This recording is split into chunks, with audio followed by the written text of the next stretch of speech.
Good day, my name is Pumelelo. I'm back to you with the first video of my new channel, Ledo Farming and Aquaponics.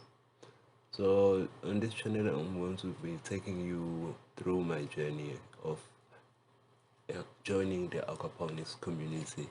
I started back in 2020 after graduating at University of UKZN with a bachelor's degree of geography and environmental management.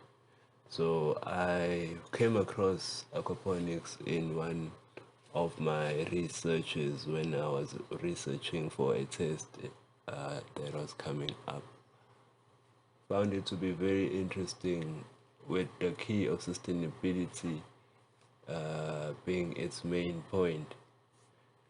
I wanted to do it because it seemed to solve a lot of problems within one enclosed system.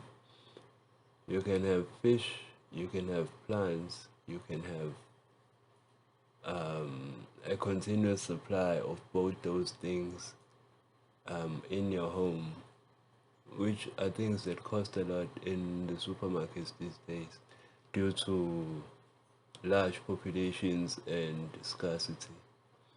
So what you see in front of you is from the initial planning up until the building of my deep water cycle system, and this is one of the used wheelbarrows that I used to make a gravel bed, and this is my filters for the fish tank, and the green tank behind it I used for my fish tank. As you can see, I made a mistake of putting the filters too high, and you can tell in the bottom that this was a prototype, because even the stand I put the filters on are flimsy, so it's just meant to be a temporary thing while I was testing. This is my bed siphon.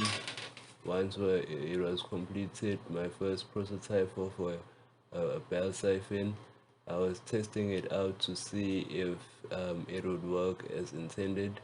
Now, a bell siphon is a mechanism that allows water to rise inside a container.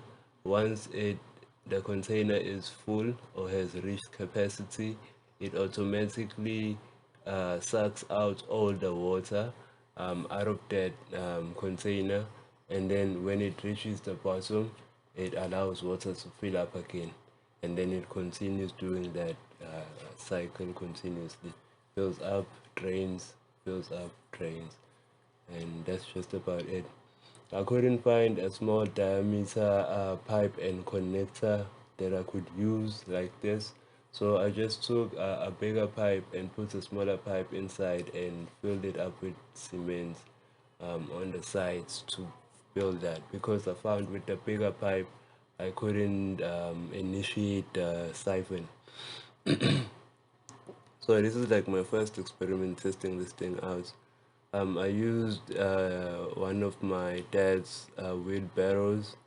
My dad, it's very old and it's very, what can I say? It's not, it doesn't have an even surface. So getting rid of leaks with this thing was very hard, and I found out in the end that it was a mistake using the wheelbarrow, because after everything I did, I still had leaks. I couldn't avoid them. So you'll see in the future that I eventually abandoned it. But I did this as an experiment anyway. I just wanted to prove that the bell siphon worked, because at this point I'd only seen it in the internet. All of this I have only seen it in the internet. Nobody around me does it. Even in the country, only a few people do it, and they are pretty far away from me, so it's hard to even contact them for help. So I had to like research and test out everything myself on my own budget. No one was helping me, and at this point, remember, I was a student, so I saved up money while I was at university, and I knew that once I finished my exams in 2019, going back Yeah, home, start again. What is supposed to come out now? Almost full. Starting to come out. Almost there. Starting to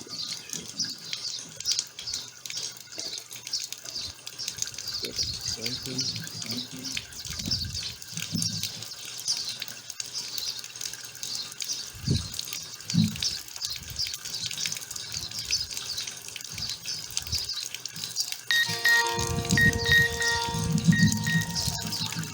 And there we are. There we go. There we go. Now, back to the barrel. The water is decreasing. Still coming in.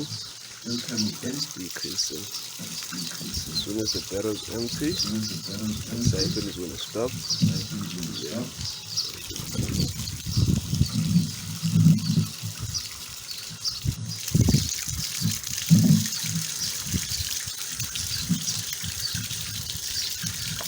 and then it happened.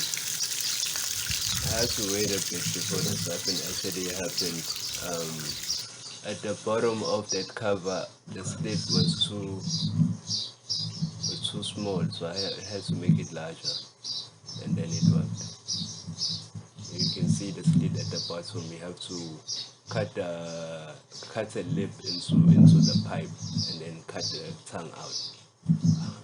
I'm sorry, I don't know how to explain this, but cut a U shape at the bottom of a triangular U shape at the bottom of the pipe on probably two sides, to let the water come inside the pipe and rise up.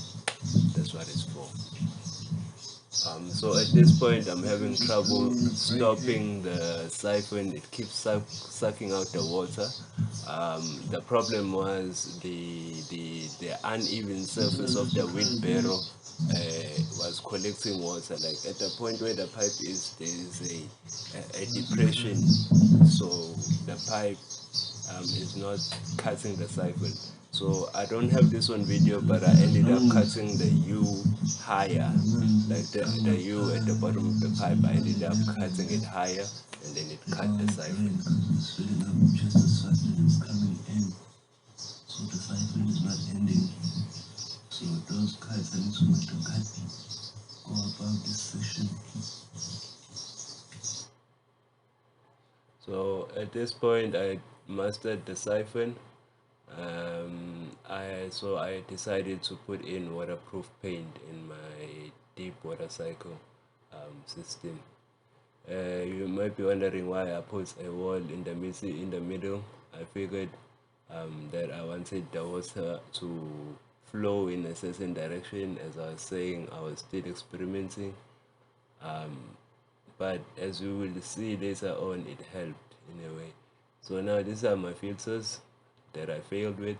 I still like the concepts, but for the size of the tank, I feel like they were too small. You can't have filters that small for a 1,500 liter fish tank.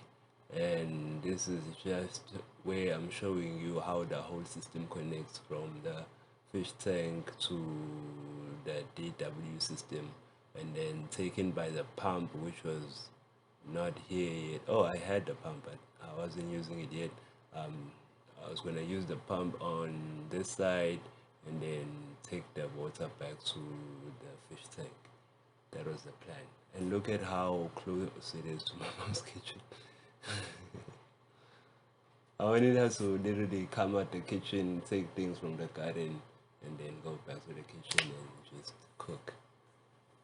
That was my idea. So now I just filled it up with water and testing out to see if I get any leaks. This was a very intense moment for me. I filled it up a little bit with municipal water, and then I let the rain do the rest.